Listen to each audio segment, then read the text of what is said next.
What if I told you that the greatest leadership coach for you on this earth is yourself? And what if I told you that your secret weapon as a leader is yourself, your internal coach? Would you believe me? Yes, I think you would. But I think you'd want to understand, how do I allow my internal coach to run the show, right? And can I trust my internal coach to run the show? And what will happen if I let that internal coach run the show? Well, today we're going to unpack this, and we're going to have a conversation around, how do you tap into your internal coach? Now, it is Wake Up Call number 4 from Sacred Heart, my book. So today we're going to talk about this, coaching yourself for success. And I'm going to unpack for you how you do this. Now, I was in high-stake leadership roles, CEO in different organizations for 30 years. And I can tell you now that my secret weapon was my internal coach, my internal radar. Because when the stakes are high, you get information from everywhere. You get it from your staff.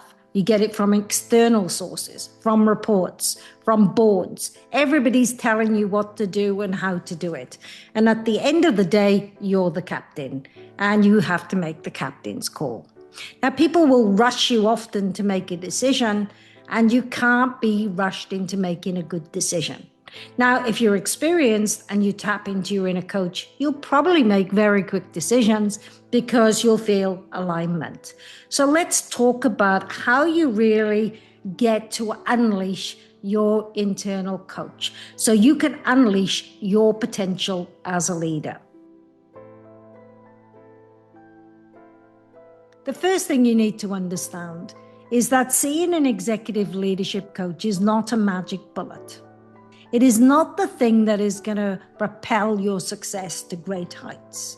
It is not all the studies that you undertake that is going to make a massive difference. It is literally anchoring your identity in the person who you know you are capable of being.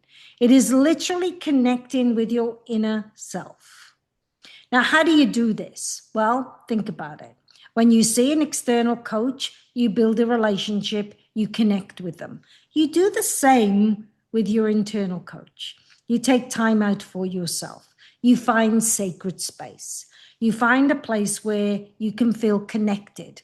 Now, for me, I love to walk along the beach, or I love to look at the mountains. I feel connected. I feel like I've got no distractions around me, so I can make better decisions. So in those high-stake meetings, I would often take a walk around the block to think, to clear my mind. And sometimes I didn't even think about the situation or the decision I had to make. I just gave myself some time to breathe. And in that breathing, I was able to make better decisions because I was starting to regulate my nervous system, and I was starting to sort the wheat from the chaff. In other words, all the information that was coming at me and people forcing me to make decisions was making my nervous system react. So the best thing I could do is find a place that was around me being centered and grounded. So connecting with yourself is the first thing that you have to do if you want to unleash your internal coach. Makes sense, right? The second thing you have to do is you have to understand yourself, know yourself. Know who you are as a person. Understand your leadership values. Because once you understand what's important to you, your beliefs and your values, you then start to make better decisions. Your internal coach says, yes, Claire, you could make this decision based on all the data. But the reality is that you're going to make a decision that is going to impact on these lives, and it really isn't going to match your values. Or you're going to make a decision that is a short-term fix, and that isn't going to match your beliefs and your standards. And so once you know yourself and you understand yourself, you know your internal compass. You know the decisions that you should make and how you should make them, because you literally have this level of connection with yourself, right? You can connect with yourself. Now, leaders need to connect with themselves. They need to know themselves. They need to understand themselves.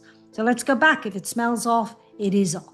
If it doesn't sit right, then there's something not quite right. So you need to take that walk around the block. You need to connect with yourself. You need to find your sacred space, your place that makes you feel happy. You need to take some time to reflect on the decisions that you need to make, right? I walked into a company once and it was in mass debt. And it meant that I probably had to basically retrench a number of people. So the senior leadership team at the time said to me, we don't want to tell the staff how bad it is.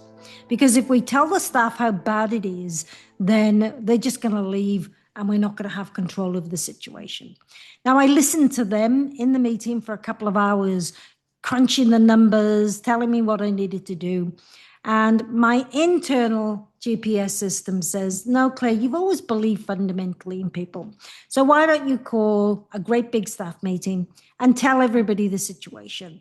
Now, all of the internal advisors were saying, don't do that, don't do that. But my internal system said, have a conversation with those people. So I did. I went and I spoke to all of the people concerned, all of the staff, and I said, this is the situation. We're literally going to go broke if we don't turn around our performance. If we don't do these things, then we're not going to stand a chance. So we've got 3 months to turn this round. Are you with me or are you not with me? And nearly everybody said, thank you so much for sharing. We're going to turn this around together. Now, that organization became number 1 and number 2 for performance in the nation. And it grew literally from 3 sites to 12 sites. Now, that was my inner GPS system telling me that I needed to trust human beings and that I needed to be truthful with them. And I needed to give them an opportunity to shine. That's what happens when you have your internal coach in practice, because you connect and you listen to that inner voice. So taking time out becomes really important. So now you understand, firstly, why your internal coach is your secret weapon. It is literally going to transform your career. It's going to empower people around you, and you're going to make decisions that are going to match with your ethics, because leadership is really a set of ethics that we follow. So that means that when I make decisions based on the long term, not on the short term. I play the long game. It's just one of my ethical standards, right? I'm not there for glory straight away. I'm not there to crunch the numbers and look fantastic in 2 minutes. I'm there to build. I'm there to build people and empower people and build a company over time. This is where we come back to center. And when we trust the internal coach and we connect with our internal coach, we make much better decisions. Now, what happens when you trust your internal coach is literally remarkable. People start to trust you more because they know that you're not following everybody else, right? Now, we've talked about leadership as the lead ship, the one out the front. At times of war, there was that lead ship that was out the front, leading the way so other people could follow, to know that it was safe to follow. So as a leader, you can't ask people to do things that you won't do yourself. You have to be prepared to do those things. You have to walk a mile in someone else's shoes. How can you walk a mile in someone else's shoes? By just looking at the data and information. You have to be able to trust your internal coach, your internal radar, your internal GPS system. And when you trust that, people start to trust you, right? Because they feel you and it feels authentic. If you make decisions based on data and information, they don't feel you. Now, if you want to tap into your internal coach is going to give you a big picture. They're going to start showing you the possibilities of where you can arrive at. So once you walk into those leadership roles, you have an obligation almost to set a vision, to have a really clear mission of what people do on a daily basis, but to have a vision for the future of the company. And I've always liked to have a vision of a giant. In other words, something that gets me up out of bed in the morning. I know myself, I know my capabilities, I know my likes, my dislikes, but something that's going to motivate me, So again, it's what is your vision? When I work with unemployed people, it was to get X amount of people into jobs, meaningful jobs, right? That drove the performance, drove momentum, and it aligned with me as a person and my identity. So work out what the vision is. I can tell you that I've gone to so many companies, more companies than you can imagine. These are big companies. And when you ask them what the vision is, they can't tell you. Or they'll show you their vision, which is not a vision, it's a mission. It's really telling me everything about the company. It's telling me that they don't have leadership that is tapped into their inner wisdom, their inner GPS system, their inner coaching mechanism. When you're hiring senior leaders, you want to hire people that trust themselves, that connect with themselves, that have a bigger purpose and a bigger vision, right? So number one, we've talked about discovering yourself, connecting with yourself. And number two, we've talked about what do you do? What's your vision? What gets you up in the morning? And number three, this is an important one. How can you trust the internal coach? How can you trust that voice inside of you? Well, once you have a relationship with yourself, right, and you understand yourself, you will fully trust that voice and that intuition inside. I can tell you that 100% it's not let me down. I'm not throwing out the baby with the bathwater. I'm literally looking at the data, the information.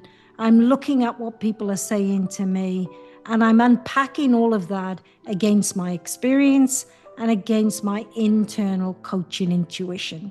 And sometimes the decisions I make are not the decisions that people want, but I feel very comfortable that that is the right decision.